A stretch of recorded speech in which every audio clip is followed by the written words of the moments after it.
যদি আল্লাহ একটা নিয়ম বানাইতো, ফজরের নামাজ না পড়লে তুমি চোখ অন্ধ হয়ে যাবা, জোহরের নামাজ না পড়লে তোমার হাত একটি বাঁকা হয়ে যাবে, যদি আসর তুমি না পড়ো তোমার পা একটি ল্যাংড়া হয়ে যাবে, যদি মাগরিব এশা তুমি না পড়ো পিঠের মধ্যে তোমার ফোড়া উঠে যাবে, তুমি শুইতে পারবে না।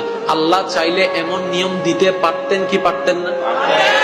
দেখেন আল্লাহ কি করেছেন, এমন কোন কঠিন নিয়ম দেননি। ফজর পড়ি নাই আমরা, কিন্তু ঘুম থেকে উঠা আগে নাস্তার রিজিক ঘরের মধ্যে পৌঁছাই গিয়েছে। সুবহানাল্লাহ, নাস্তার রিজিক পৌঁছাই গিয়েছে।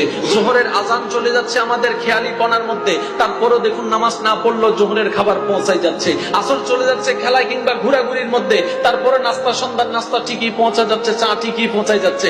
মাগরিব আদায় না করলো, এশা আদায় না করলো, তারপর আল্লাহ পাক আমাদেরকে সুন্দর ব্যবস্থা, ঘুমের ব্যবস্থা করে দিচ্ছেন, খাবার ব্যবস্থা করে দিচ্ছেন। আল্লাহ রহমান, আল্লাহ রহমান, আল্লাহ রহমান, আল্লাহ রহমান। আল্লাহ আযাব দাতা নয়, আল্লাহ ভালোবাসা দাতা। বলেন না সুবহানাল্লাহ।